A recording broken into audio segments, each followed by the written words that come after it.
Oil and gas is one of the many sectors in Malaysia that is still being dominated by men. According to the Department of Statistics Malaysia, in 2014, male employees continue to record the largest employment in oil and gas industry with a share of 74.1% as compared to the female employees with only 25.9%. For your information, ExxonMobil is a global company that is becoming more inclusive in its employment for women. To gain more insight on the experience of women working in this male-dominated profession, we have interviewed Puan Nabilah binti Abdul Mubin, the current General Manager for ExxonMobil's Upstream Business Analysis and Reporting team. Puan Nabilah, a mother of 4, has been working with ExxonMobil for 27 years. Upon completing her degree in accounting at Georgetown University, United States, she was recruited by ExxonMobil to work in East Coast of Malaysia. She has traveled and stayed in Kerteh, Doha, Qatar, Houston, and Dubai before finally settling in Kuala Lumpur. To learn more about Puan Nabilah's experience in ExxonMobil, let us meet her.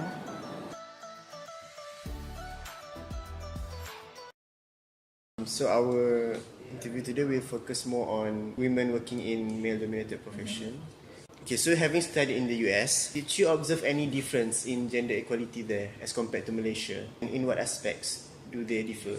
When you talk about gender equality, I think for me, the difference is not that significant, but the perception is different. The Americans are very sensitive about it. Whereas in Malaysia, you can have what American would call sexual harassment already, but nobody would blink an eye.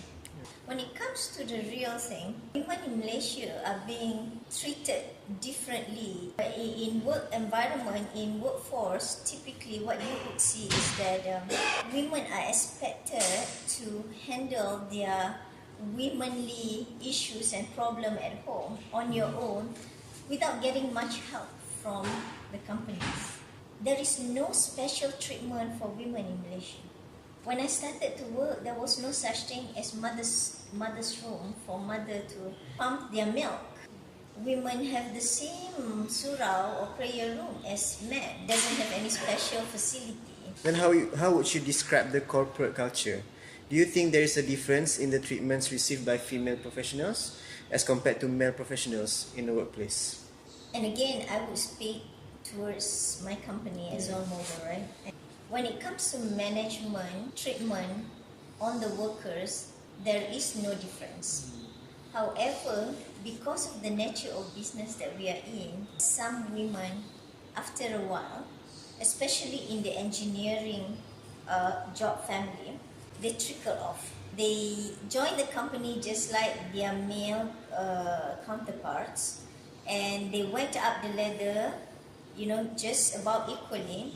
But after a while, after they get married and have children, I noticed that they're still there, they're doing still quite well, still perform, but they're not there to chase for the best ranking position and all those. It is not so much of management, differentiating men and women.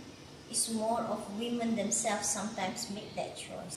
Okay, as a woman, are you expected to work harder than your male counterparts to be recognized as equal? I feel that once you go up the ladder to management ladder and then senior management and more senior management, that when it makes a difference. I think if you see a woman having a VP position and a man having a VP position, typically that woman is definitely much better performer than his counterpart. Okay, when you were in overseas, were your presence and opinions as a female representative appreciated and valued in those countries? Yes, definitely they are. But in my case, I think more than just being a woman, it's me coming from outside United States, working together with the management team, which are mostly consisting of the Americans or the white people. Because it is not easy to be out there, to be who you are, a Muslim woman, Asian in hijab, to be out there with these people and try to make an impact. Okay, so ever since you started working with ExxonMobil, up until today, have you noticed changes in the company policies regarding gender? Oh, a lot, a lot. When I joined the company, there was no special treatment for female at all. During my time, unpaid leave was unheard of. If you request for unpaid leave is like, that's it, your career is be impacted in the future. But now almost every girls who gave birth in the recent years, almost all of them would take additional 3 months and then they'll be at home for 6 months. And they'll come to work, and so we have to remember when we talk about her contribution, we have to be very conscious that she's away for half a year, so you have to give her that credit. So even the ranking process also, we are very sensitive to, much better than it used to be. How far do you think ExxonMobil has come in terms of these policies? Do you think it's enough, or like should there be more? When it comes to the top management level, the senior management meetings, I still think that male are still being treated more positively than female. So if you ask me if there is still room to go and improve, yes, for sure there is. Can you comment on your husband's view in having a successful wife with a high position in the company? Has he always been supportive of your career since the very beginning? To be honest, my husband has always been supportive of my career.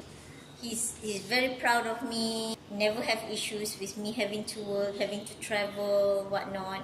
As supportive as he could be, and I could never ask for a husband who is more supportive of my career, he still want to be the boss in the house. When it comes to talking about me and other people, that I'm up there, he's not got no problem with that. But when it comes to children, talking about me and him, there is sensitivity there. So people know not to talk about that. So, since you are a career woman, how do you juggle between your career and family life? I don't juggle. They're all part of me always. My children, I raise them in a very independent way. I'm close to them. I'm there to listen to their issues, their problem. I don't dope them like some people do. Oh, also when you went to countries like, Dubai, Middle Eastern Middle countries. Eastern countries, they don't really encourage women to work and all. So does that put pressure on you when you were there? When you ask me about how males treat you, whether you feel that you are being mistreated or anything like that, I've really felt it when I was there in Qatar. When I was there, the guys want to hear you. The guys invite you to meeting, but they don't really respect your opinion. Now, when I was in Dubai, things are very different because I work in ExxonMobil affiliate. Oh, right. So I was still in ExxonMobil office. Yeah. I only deal with the Qataris, the Iraqis now and then.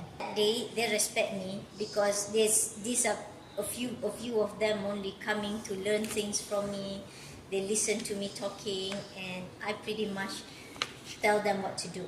Do you have any advice for other women who wish to pursue this kind of profession? My biggest advice would be yourself. Don't go with predisposed idea that you will be mistreated. Harness on your strength. Try to improve your weakness. And if certain things you cannot do and you definitely need help, get people to help you. Don't try to be a man. You will never be a man. Stay being as woman as you are. Women have a lot of strengths that men don't have. Make sure that you create allies when you work, and you won't have any problem.